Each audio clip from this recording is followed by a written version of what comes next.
Good day guys, so ito meron tayong basic na trabaho. Papakita ko sa inyo kung paano magpalit ng brake shoe, no?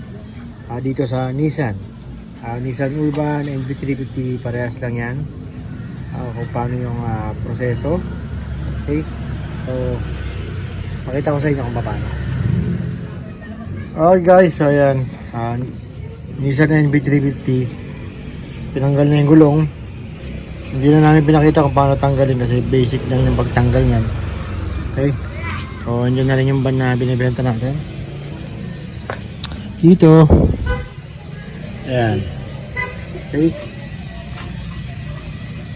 ito yung nakaraan na pinanatan natin ng wheel cylinder. Makikita nyo makapal pa yung brake shoe. Ayan. Pero papalitan natin dahil matigas yung naikabit na brake shoe. Ayan. So pag ganyan matigas, maaaring kainin yung pinaka brake drum. Magkakaroon yan ng labi dito. Okay, so gagawin natin ngayon, tatanggalin natin to, papalit tayo ng brake shoe. Okay guys, so ang una natin gagawin, tanggalin natin itong mga pin.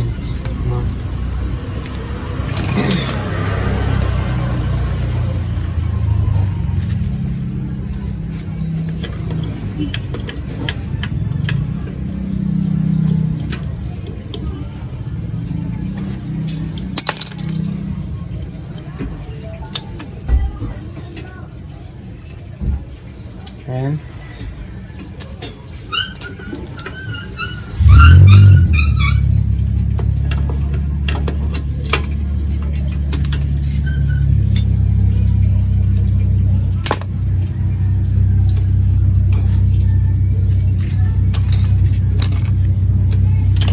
Diyan sa ilalim. Ayan. Okay. So tanggal na. Pwede mo ilabas ngayon yan dito. Kaya lang, dapat tayo ingatan yung goma. Makatamaan yung mga goma, mabutas.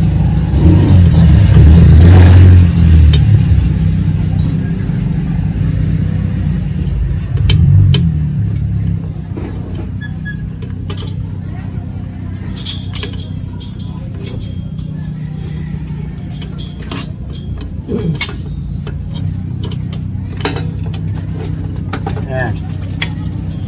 Okay. So tanggal na. Hindi, pwede mo na tanggalin itong sa handbrake. Tanggal ko po yung ano.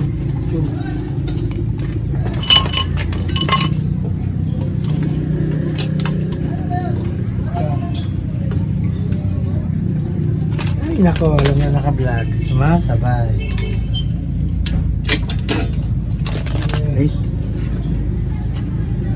Tatanggalin mo yung spring sa pagkakalak dito para madaling tanggalin dito sa handbrake cable.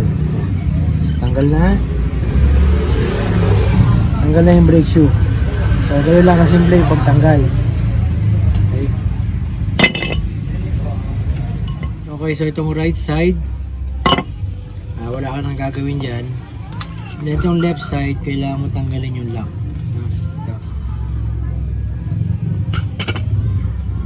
Mukhang na merger to. Tumagilid na.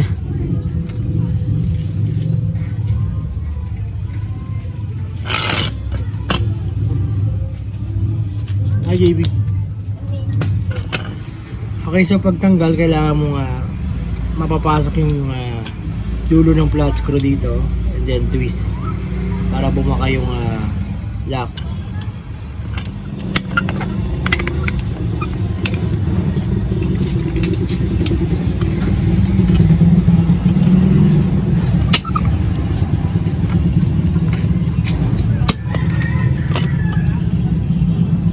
Okay. Then make sure na hindi nyo magpapalit tong lock ng adjuster, no? Huwag nyo pagsasabayin palitan yung brake shoe sa kaliwat kanan kasi magkaiba yan. Pwede mo natanggalin yung spring.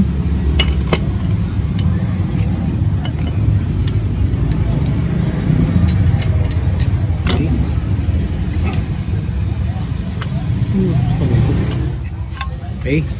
So, natanggal nyo na.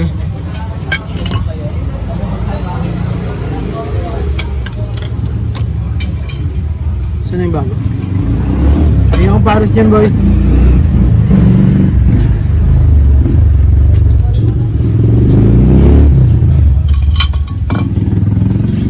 Okay, so tatandaan nyo kung saan nyo tinanggal to kasi maraming butas yan. Baka malito kayo. Then, lalagyan na natin.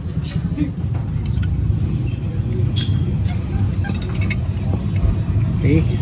And then yung lock.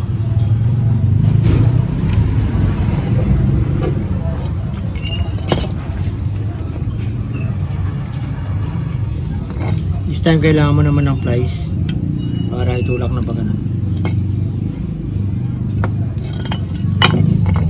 Pakita natin. Para liwas ang tanong, no? Pakita natin lahat. Para babawasan yung mga nagtatanong. Yan.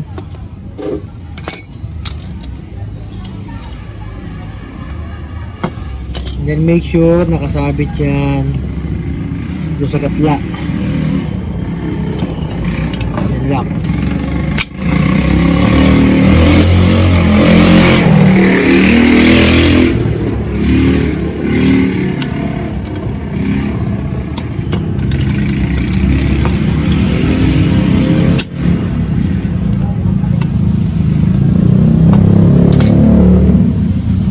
Ayan, so nakalock na. Babalikan natin yung spring.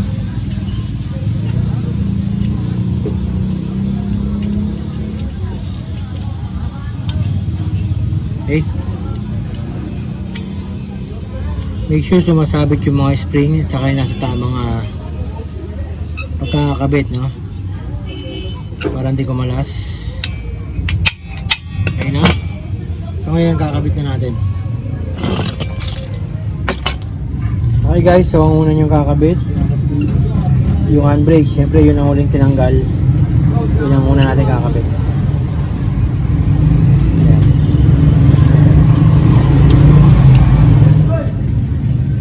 Kung napansin nyo, madali ko pinasok kasi tinanggal ko nga yung pagkakalock nitong spring. Kasi pag hindi mo tinanggal yan, hihilaturang kakakabit yan, no? Mahihirapan ka magpasok yan. Lalo ito, naka-adjust yung ano nito, yung handbrake. Nagalaw sila ng adjustment sa gitna.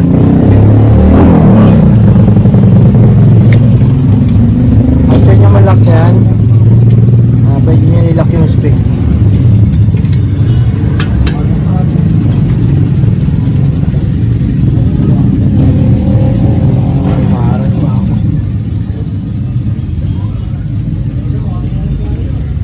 Okay.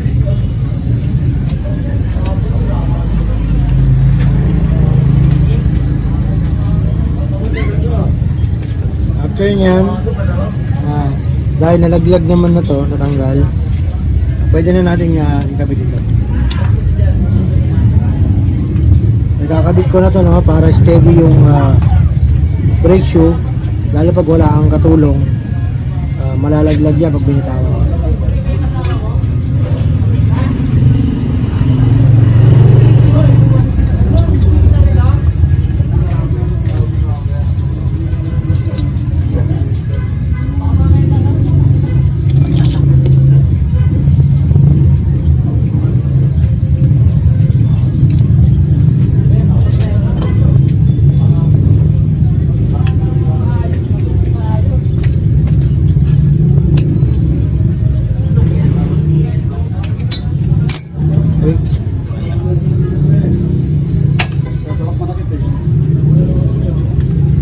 Ayan, steady na siya.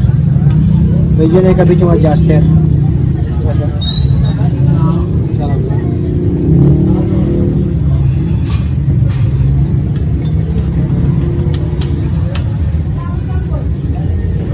Make sure to check nyo kung stack up yung adjuster para hindi kayo mahirapan mag-squat mamaya.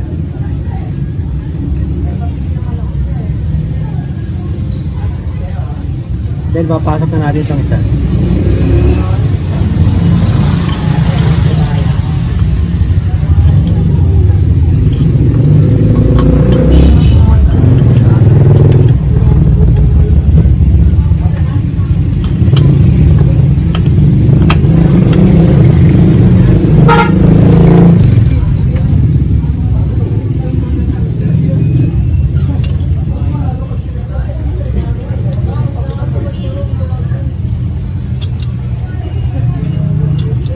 Toyota ang tigas niyan. Yung spring. Pero meron akong vlog yun.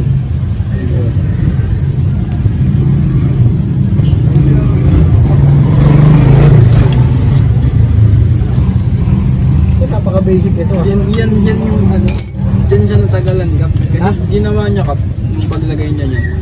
Hindi niya dyan, ay inassemble niya muna sa mesa yung pinaka-brake shoe. Yan. Assemble sa baba. Yung, I mean, yan tagal niya kasi ina-assemble niya dito yan. Ano yan?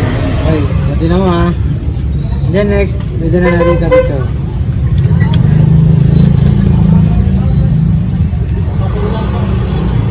Ito mayroon pa. Nakaway mo na yung limon.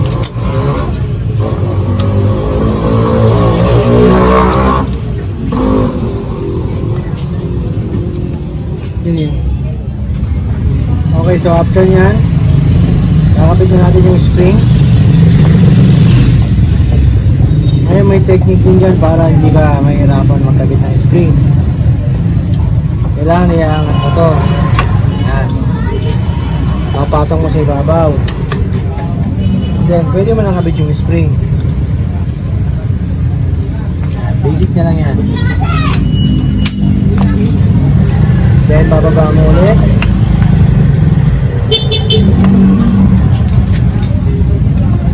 And then, sisikotin mo pababa. So, dito talaga nakapwesto yan.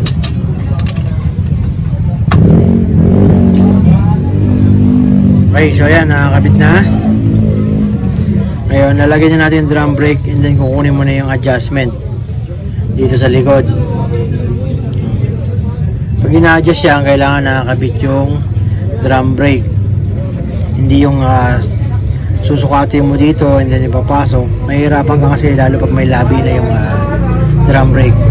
So, tatanggalin mo itong goma na to and then dito mo sisikotin sa likod. So kailangan mo ng flat screw dyan para masikwat mo yung adjustment. Ayan.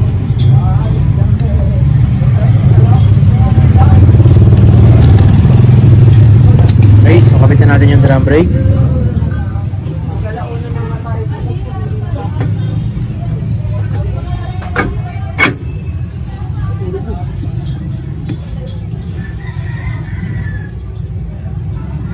Okay, so nakabit na natin yung drum brake. Kunin naman natin yung adjustment.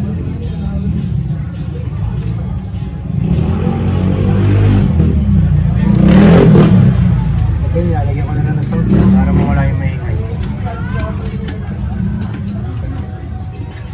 Hindi sa yung screw na itim. Balik na tayo para mo.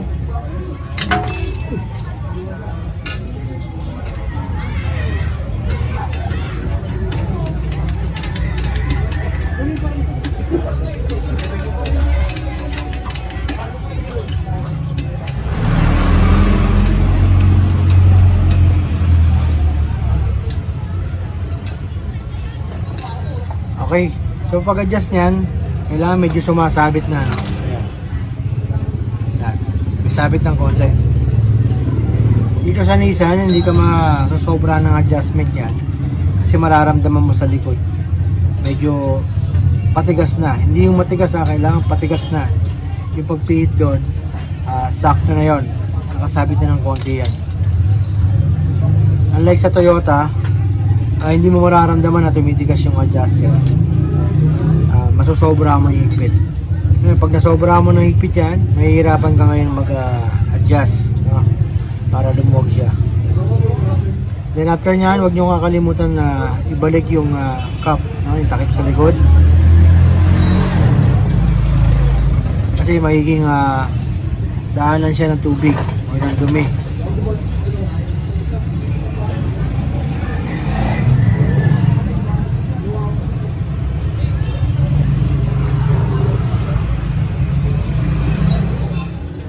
Okay guys, so ganun lang ka-basic na magpalit ng brake shoe. Hindi ko na pinakita sa inyo yung kabilang side kasi the same lang naman ang procedure yan. At para makapag-like na rin kayo and subscribe. Okay? So tapos na yung basic tutorial natin. Quality.